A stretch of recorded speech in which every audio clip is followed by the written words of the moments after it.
여기에 엘리케 감독의 무한 로테이션에 대해서 우려 섞인 시선이 많은데요. 다른 선수들은 특정 포지션에 대한 로테이션에 가깝지만 이강인의 경우 윙부터 중앙, 제로톱 가리지 않고 모든 포지션으로 고르게 기용하고 있기에 오히려 선수의 폼이 오락가락한다는 지적도 나왔습니다.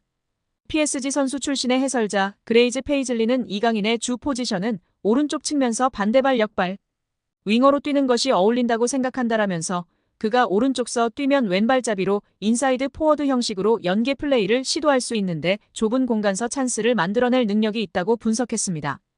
단 엘리케 감독은 오른쪽 측면 공격수로 스피드가 빠른 우스만 덴벨레를 무조건적으로 선호하는 상황인데요.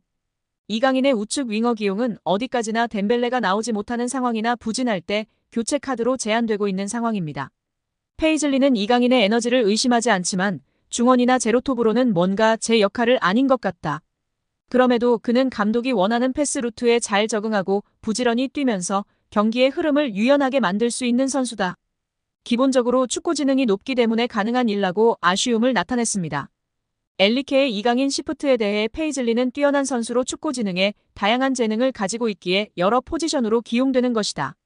그러나 장기적으로는 선수 본인에도 좋지 않은 부분이다. 좋은 퍼포먼스를 꾸준히 보이려면 선수가 특정 포지션에 정착해야 한다라고 목소리를 높였습니다. 파리 생제르맹에서 활약 중인 이강인의 미래가 더욱 밝아질 것으로 보이며 화제입니다. 나세르 알켈라이피 PSG 회장이 어린 선수들이 주축이 된 팀을 만들겠다고 공언했기 때문인데요.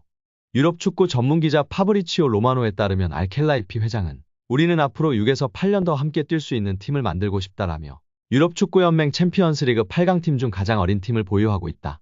UEFA 클럽 랭킹 10위 안에서도 가장 어리다. 정말 자랑스러운 일이다라고 말했습니다. 현지에서는 알켈라이피 회장의 발언에 대해 미래 자원들로 리빌딩에 착수할 거라고 선언한 것으로 보고 있습니다. 킬리안 음바페가 떠난 후 새로운 청사진을 그리고 있다는 분석입니다. 영국 비사컨은 PSG의 알켈라이피 회장은 장기 프로젝트를 그리고 있다. 앞으로 6년, 7년, 8년은 뛸 수 있는 젊은 선수들을 중심으로 팀을 개편하고자 한다라며 알켈라이피 회장의 최근 발언은 과거 음바페를 지키려고 했을 때의 발언과 상당히 대조적이다라고 전했습니다. 이어 PSG는 새로운 시대를 준비하고 있으며 음바페는 팀 계획에서 점점 사라지고 있다. 레알 소시에다드와의 챔피언스리그 16강전에서 결정적인 역할을 했지만 PSG는 선수들이 음바페가 없는 상황에 익숙해지도록 음바페에게 부수적인 역할을 맡기고 있다라고 덧붙였습니다. 게프폴뉴스 프랑스 또한 알켈라이피 회장은 파르크 데 프랭스에서 새롭고 젊은 장기적인 프로젝트를 강조했다. 레알 소시에다드전에 출전한 PSG 선수들의 평균 연령은 23세 361일로 챔피언스리그에서 구단 역사상 최연소 선발 명단이었다. 경기 후에도 알켈라이피 회장은 라커룸을 찾아가 선수들에게 부담 갖지 말라고 격려했다라며 현재 PSG가 리빌딩에 돌입했다고 설명했습니다. PSG의 최대 목표는 챔피언스리그 우승입니다. 프랑스 내에서는 적수가 없지만 유럽 무대에서는 힘을 쓰지 못했는데요. 2019년도 시즌 준우승이 가장 좋은 성적이었습니다. 알켈라이피 회장은 급하게 도전할 생각이 없습니다. 시간이 조금 걸리더라도 미래를 보장할 수 있는 선수들로 팀을 만들어 계속 도전하겠다는 입장입니다. RMC 스포츠에 따르면 알켈라이피 회장은 선수들은 매 경기 승리를 원하지만 현실적이어야 한다. 우리는 팀을 구성하는 과정에 있으며 선수들 대부분이 어리다. 새로운 팀을 만드는 과정이기 때문에 쉽지 않다라며 팀을 만들었다고 해도 선수들이 준비가 된 것은 아니다라며 충분히 기다릴 필요가 있다고 강조했습니다. 회장이 직접 젊은 선수들로 개편하겠다는 뜻을 밝힌 만큼 이강인의 미래도 좀 더 밝아질 것으로 기대되고 있습니다. 2001년생 이강인은 얼마 전 23번째 생일을 맞았습니다. 알켈라이피 회장이 언급한 6에서 8년 동안 활약할 수 있는 선수에 부합하는 나이대입니다. 현지 보도에 따르면 PSG는 지난달 익명의 PL 클럽으로부터 이강인에 대한 제안을 받았으나 이를 거절했습니다.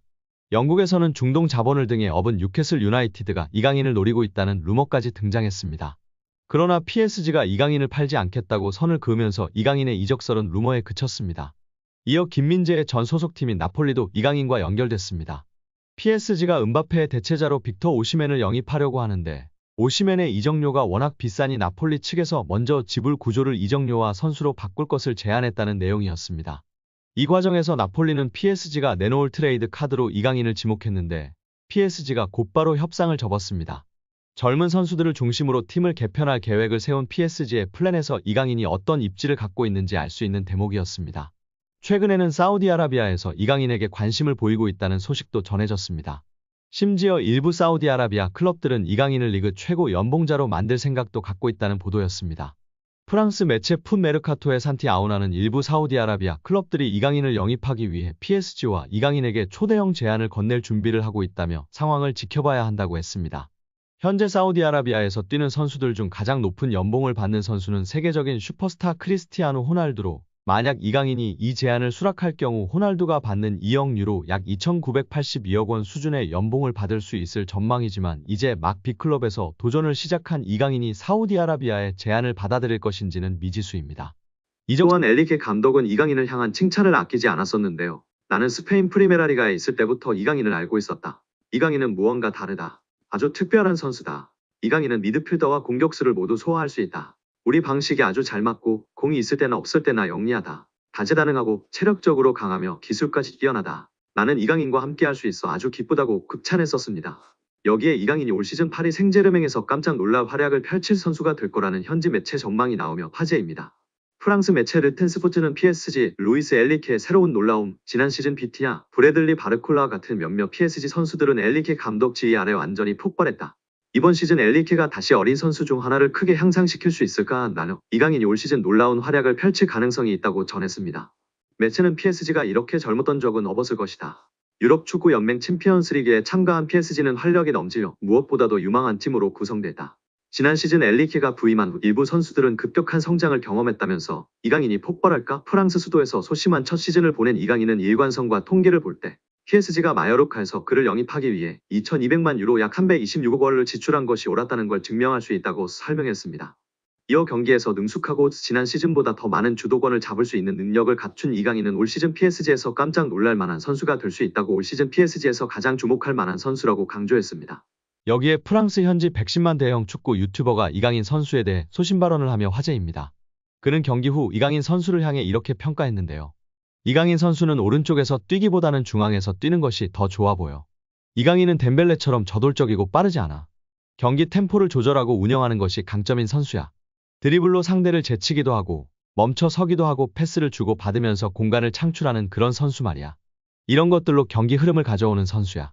덴벨레처럼 속도로 상대를 제치는 것이 아닌 기술로 제치는 선수야. 그래서 사이드보다는 중앙에서 뛰는 것이 좋을 것 같아.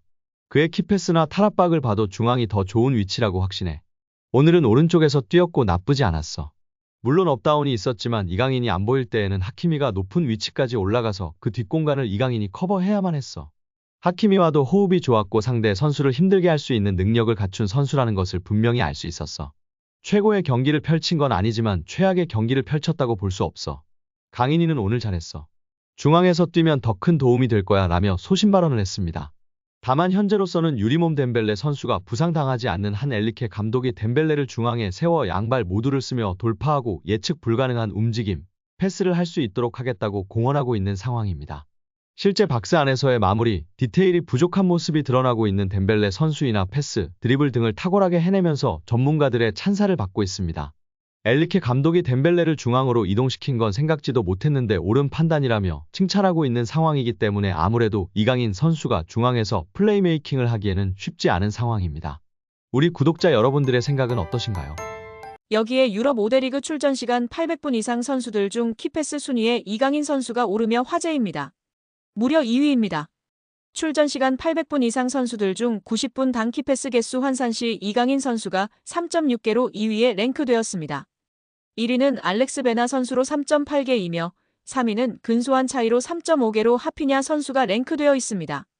파리 생제르맹 동료 하키미 선수는 2.9개로 8위에 랭크되어 있습니다. 파리 생제르맹의 다른 공격수와 미드필더 모두 10위권에 랭크된 선수가 없습니다.